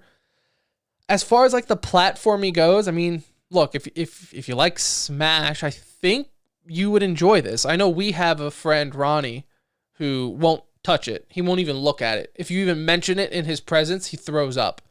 But he just won't admit it, but he's a Smash snob. Like, and I feel like he is like your stereotypical Smash fan. Like, I feel like Smash players just love Smash. Like, his argument, and I hear some people say this, is like, oh, well, the characters look dumb. Like, why would I play as Shaggy? Bro, you're playing as, like, Kirby in Smash. You're Pikachu. Like, what do you mean? Like, why would you Bob play the Builder? Yeah, right. Like, what do you mean? Why are you playing as Shaggy in this game? But, like, in Smash, you're like, oh, yeah, I'm playing as a Mario. This totally makes sense that I'm beating up Pikachu. Yeah, this makes sense to me.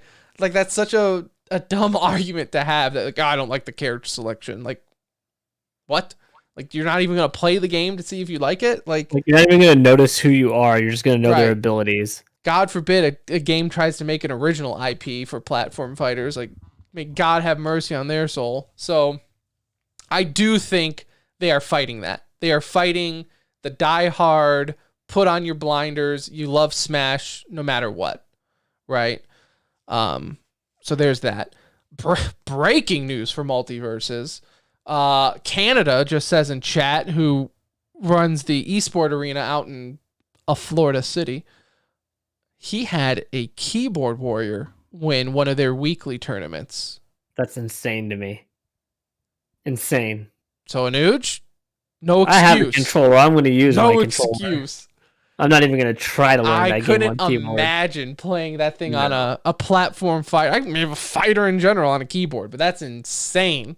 Good to know, though. I mean, they're out there, right? I guess it's no different than people playing on like the fighting sticks or anything. He's got to like be that, using arrow keys, right? I would have to. I don't know, but I don't. I wouldn't even want to think about it. But yeah, so you can use mouse and keyboard. It is cross-platform. It's already hit 10 million players, and I'm sure it's even up from that number because that number is about a week old at this point.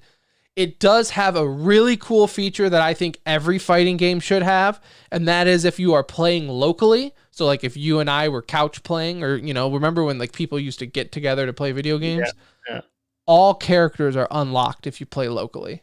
That's which nice. I think is a nice little just a nice feature. little benefit. Yeah, like it's not a game changer, but for tournament organizers out there, for buddies who just want to play, that You goes can create a an long account way. specifically for that. Then Yeah. not like somebody's got to log into their personal account, so everybody has the characters unlocked at tournaments. And Right. Stuff. Yeah. It's like, hey, do you have the DLC characters? No, I do. Okay. Well, can you log in real quick so we can? No, it's a nice feature, and I do think WB or whoever runs it on the back end, I think they are thinking of it as like a big picture. Like Nintendo, I think tricked everyone when they came out their platformer because they didn't even have any voices. Like I don't know how they didn't have the licensing for their Not Nintendo. or not Nintendo, Nickelodeon.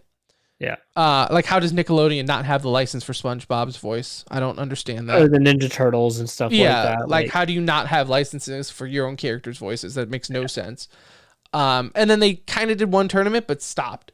Multiverses already put up a bunch of money for Evo. They've made this local play feature. I think they are taking it serious. Like I could just be, honeymoon phase, and I'm just liking the game at the moment and seeing what they're doing. But it does seem like they're coming out swinging. Like I don't. You gotta strike while the iron's hot, right? So they're gonna they see the popularity's there right now. They're hitting 10 million player base. That's awesome.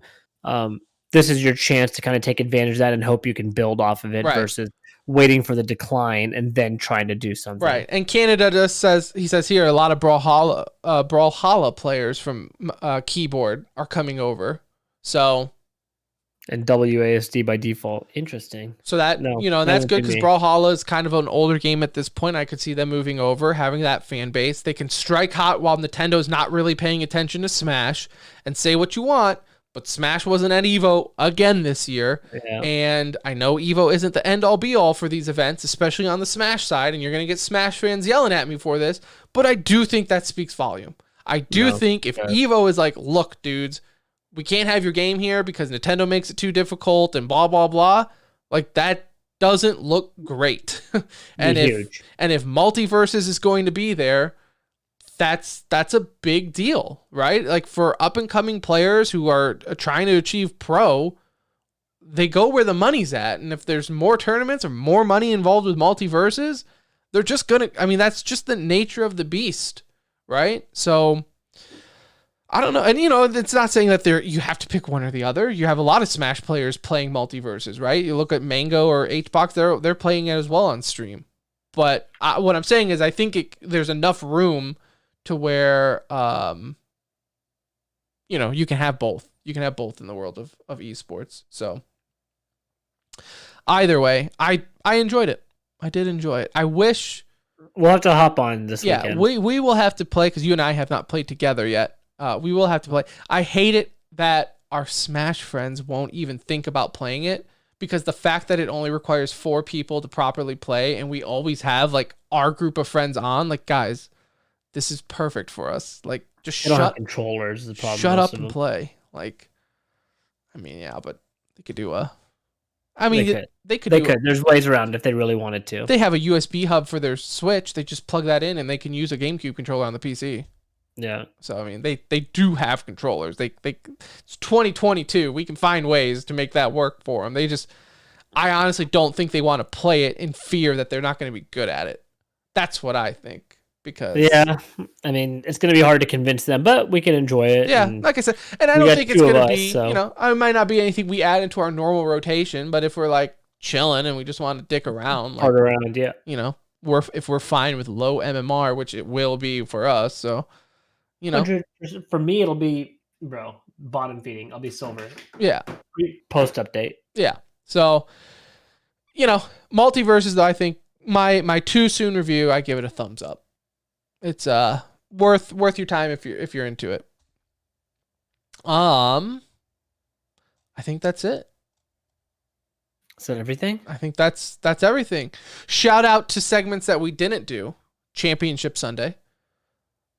Kind of last week. Yeah, that was kind of last week, right? We had a lot of Championship Sundays. If we watched Rocket League and Dota and stuff, I guess it could have been this week, but let's be real. We don't, and you don't want to hear us talk about it. DreamHack Survival Guide might be one that we come and do, right? Like that's a perfect example of something that we love DreamHack, and if we're going, we'll do it. If we're not going, maybe still just do a shout out for it. But yeah, I don't know. We'll repost the last one for you. It's probably gonna be about the same. My mind is telling me yes, but my body is telling me no because I was in physical discomfort after last DreamHack. I think we can just get a better setup for ourselves at this point. I never knew you could age out of sitting in a chair for 3 days, but my God, I think DreamHack proved it. Yeah, it did. It did. It really did. Of course, the Timmies, like we said, we're not going to do it for episode 400. I know a lot of people were asking for us to do the Timmies on episode 400. We want to do episode 400 for our goodbyes and memories. The Timmies we can do. I don't want to promise, right? But we're talking about it. It's in the works. E3 recap. We always love doing that. Maybe, and again, that would be another easy one to come back and do like another, gaming news or whatnot. So, unless we forget to Blizzard Yikes of the Week. I mean, it was a staple for like a year. Just Blizzard could not get out of their own way. So, absolutely. Loved it. So quick tier list here. We'll do esports fan bases. S tier, Cloud9, of course. F tier, Optic. I got a couple S tiers. I got like 3 or 4 S tiers. S tier would be Cloud9 S tier. G2 S tier. FaZe S tier. Begrudgingly, but yes. Optic S tier. Those would be my S tiers. Yeah. I mean, I put Optic in F tier only for personal reasons, but maybe off camera, off mic, I might put them in an A. But they're up there for sure, right? And then you got A tier. We're doing this off the cuff. I got a couple I can throw into A tier. Fnatic. I think is like an A tier group of fans. I think that's Yeah. a pretty loyal fan Ride or base. die. Any team that is very country based, right? Like Fnatic was very sweet in there for CS, so it's like you just kind of capture that. Same thing like, NIP. I don't know. NIP, I would drop one tier below that. I just would don't put know how them many in B fans tier. they have. Yeah, it's like B tier. Like I think when the core was around, it was an A tier, but I saw after the core, it didn't feel like the fan base was the same. Right. So that's why I would drop them down. Still a good loyal fan base overall. Liquid, I You know feel. who jumped up? Like that was like they just weren't even an org that long, but they've grown, I think, in a lot of fans' minds, like Vitality. Yeah. But again, I think it's because they've replaced like the French scene, They've taken over the French scene. Right. Liquid's A tier. Is that just because of the org though? I feel like as a fan base, they were just a placeholder for when Cloud9 came back. I think they've moved themselves up as time has gone. Like Cloud9, you could even say has taken a step back over the last 2 years, right? Because you don't have a team in the biggest game out there. You don't have a Call of Duty team. Like you were kind of not in the spotlight for a little bit. Well, but I mean, they got League though. I mean, their League fan base is huge. They're big in League. We still have them in S tier. I'm not. I'm just saying. Like I feel like Cloud9 has taken a little bit of a step back compared to where they were pre-COVID, right? When they had kind of everything running in all sports. Liquid's done a pretty good job. I mean, Valorant, also League of Legends, Counter-Strike, obviously, and the only NA team that's worthy of even discussing. So they get Cloud9.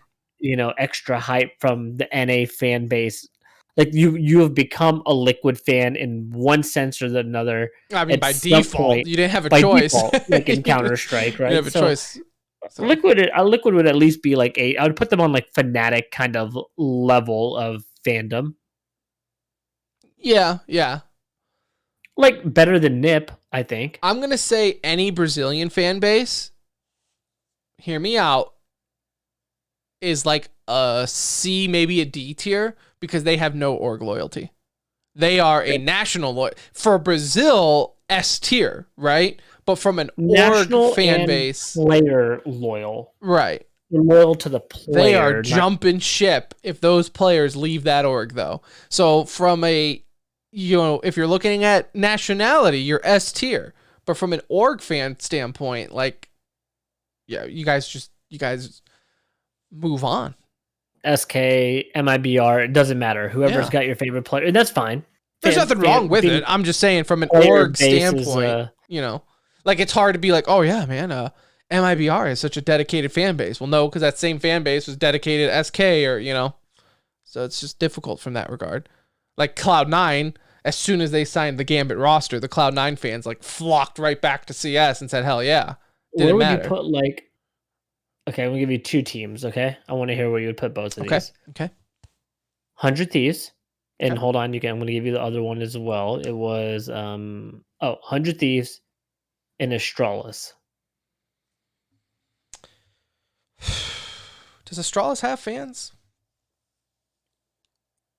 I mean, I'm asking where you would put them. That doesn't mean that I think they're high up there. So maybe we're thinking along the same lines of some of these. It's weird. Like for Astralis being so good for so long, I just don't remember seeing like a rabid fan base behind them, And maybe that's just because they're Danish and that's how the Danes do it. I don't know. I'd probably put them at like B tier. Yeah. B, high C. Yeah. Like I just don't think they're that crazy of a fan base. They're there, right? But they're not going to out chant you, right?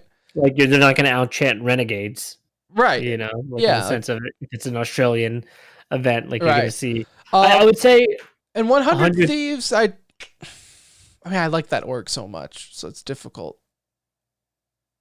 I mean, they got good fan base, and Nadeshot just has that following, right? Almost like a Hex type of following. You just have those loyal people, ride or die fans. They're like high B to me. I was gonna say give them time because they're still to me a newer org in esports terms. They are, and 100%.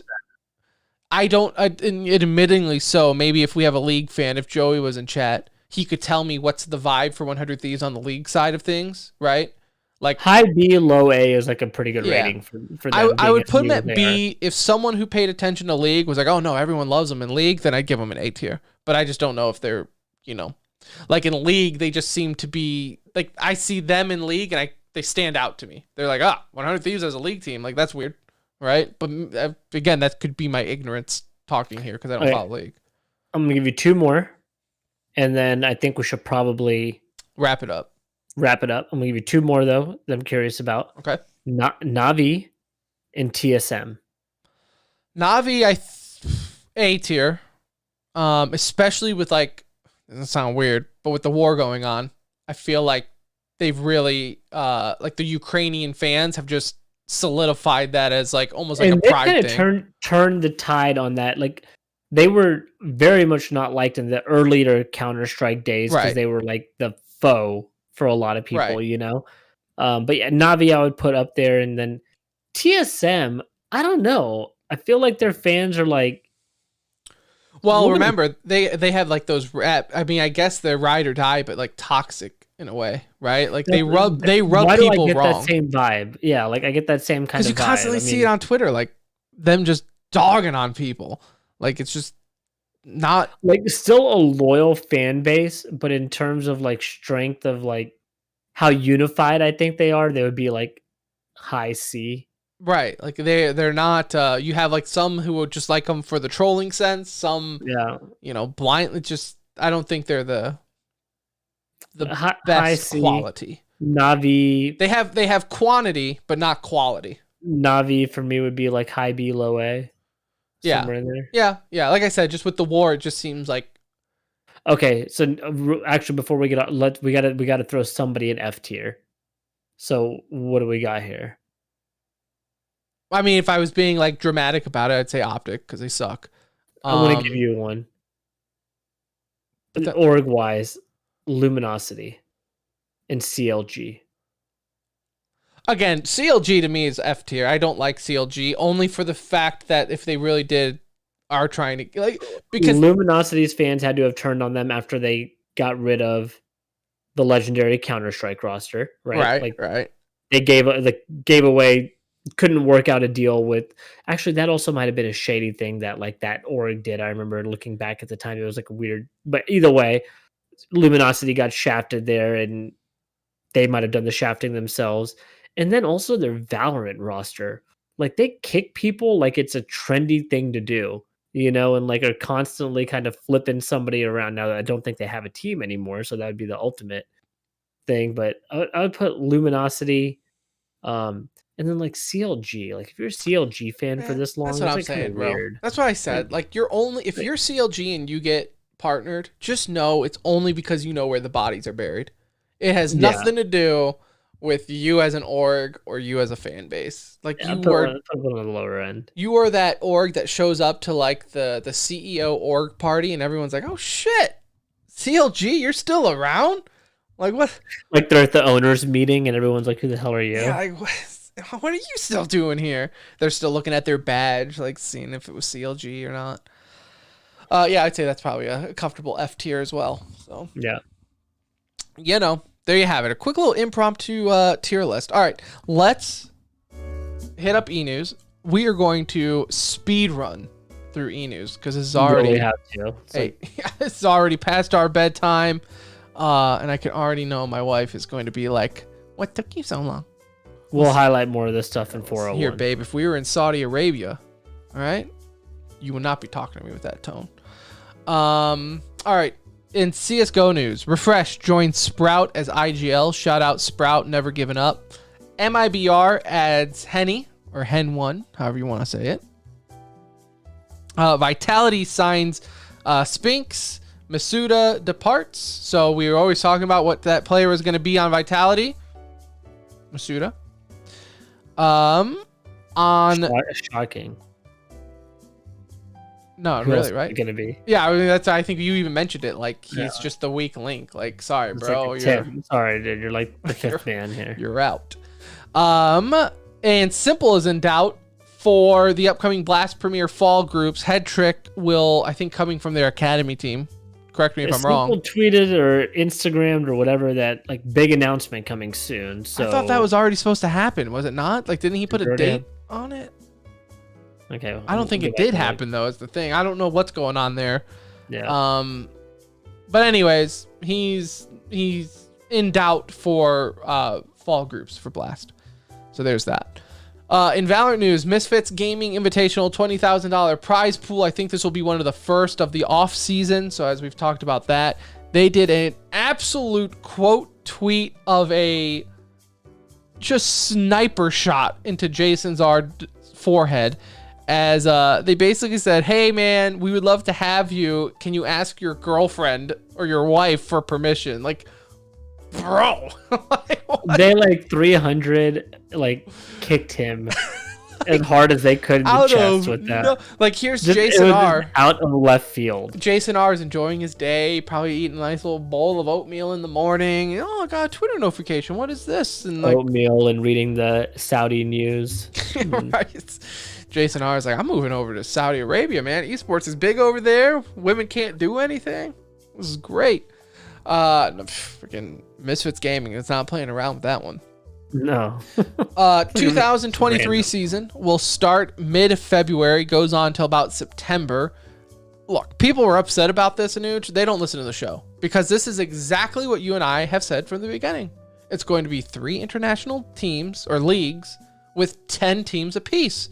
We have said since the start, assume it's going to be 10 teams. I don't know why people are shocked. I can understand why people are upset, but shocked I don't. And it's like a pretty good round number because there were rumors that it could be like 8, and it was like that seemed a little low. I think 10's, to start. I think 10 is fair, right? Obviously, you want more. We'll have like 2 South American teams in there, and we'll have like yes, obviously you want as many teams as we can get in there because there will be teams left out.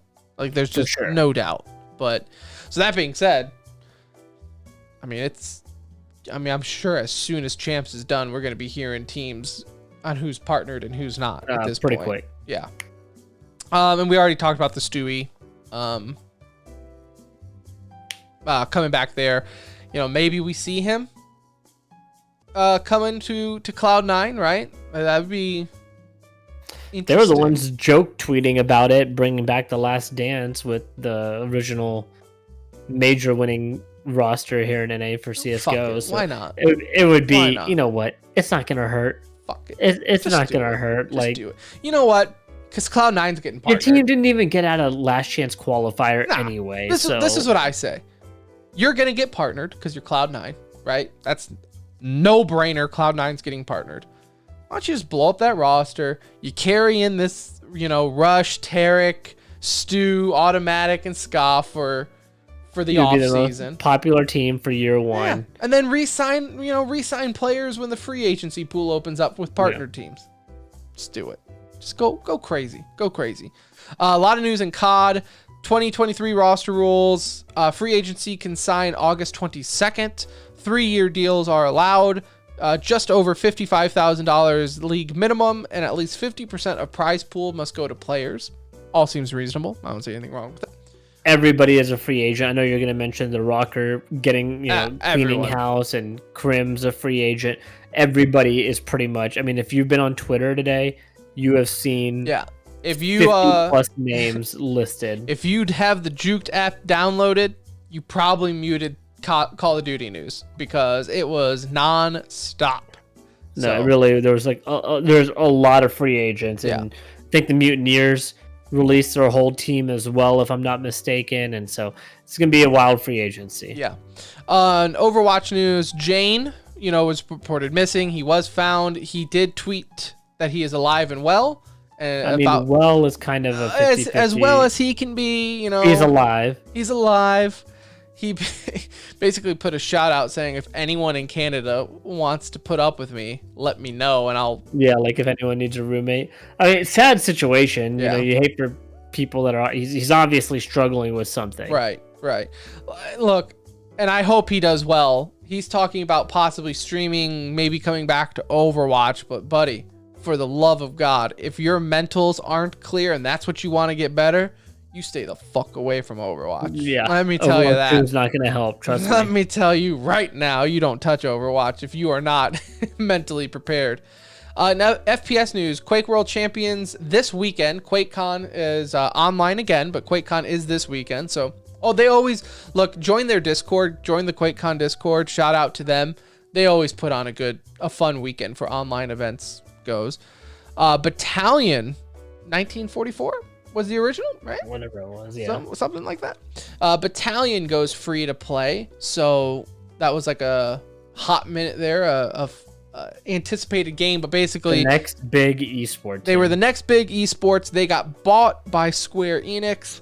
They separated from Square Enix, went free to play, and basically revamping the game again from the original developers, which honestly might be a good thing. Maybe it was, corporate getting involved and big companies not letting them do what they want to do.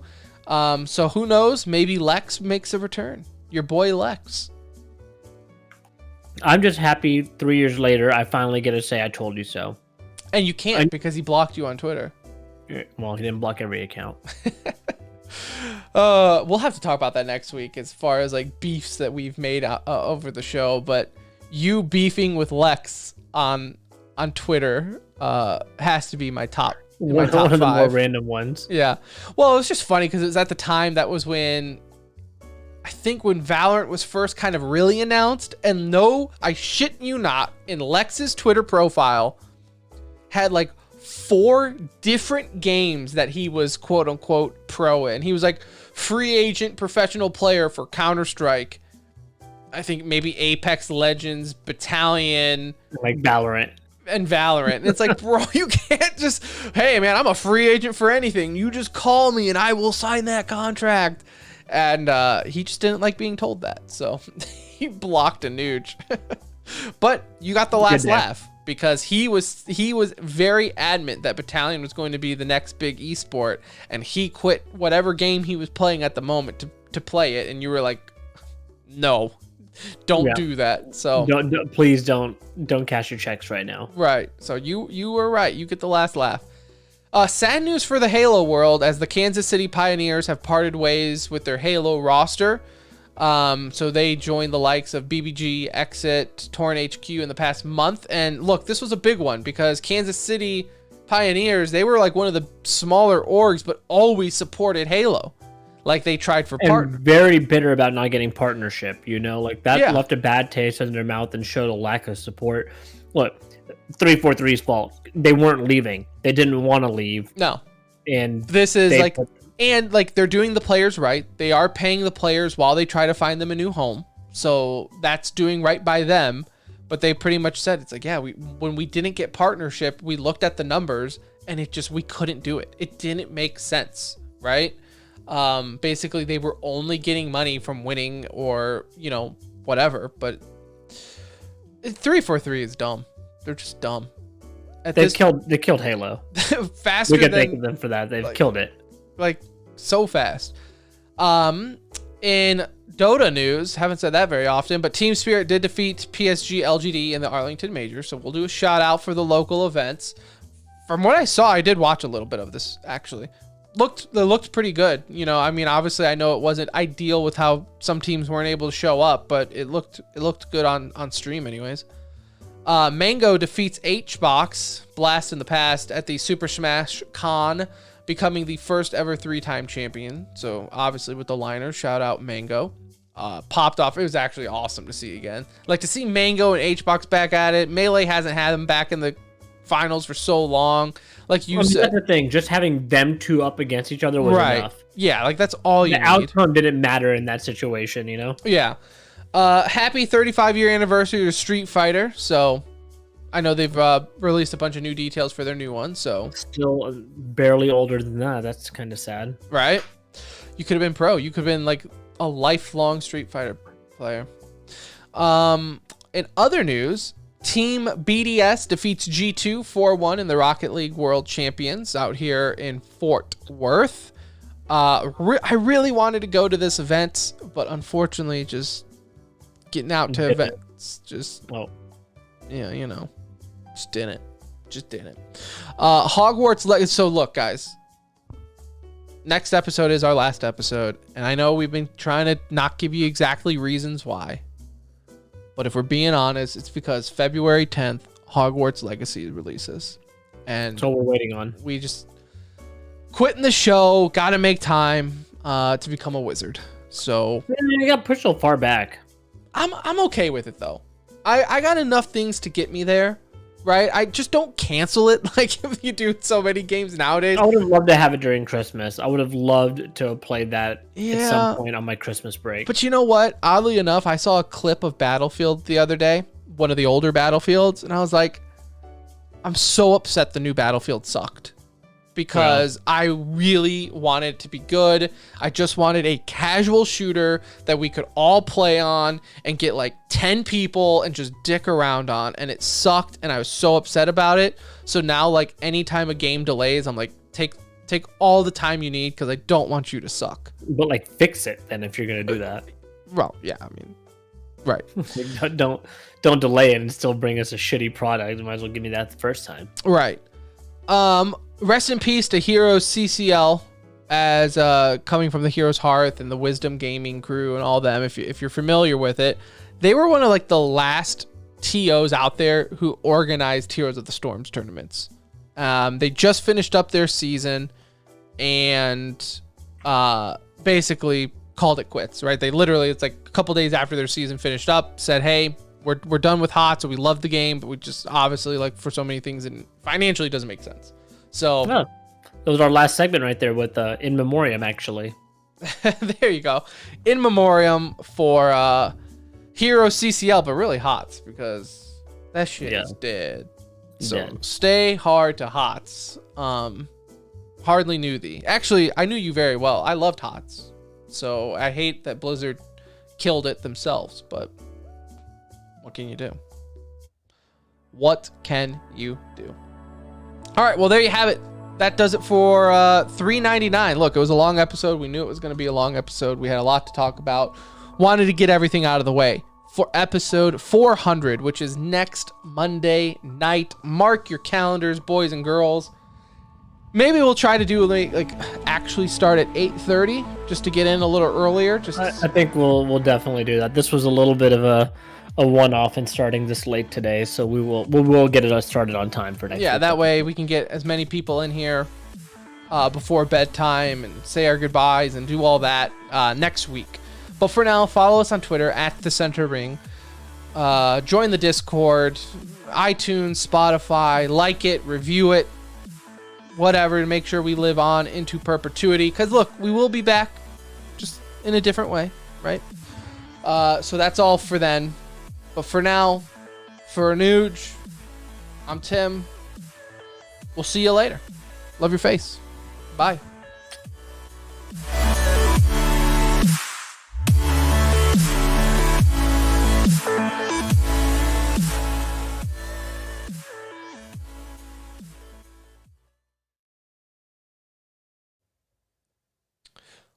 Beautiful. Okay, there we go.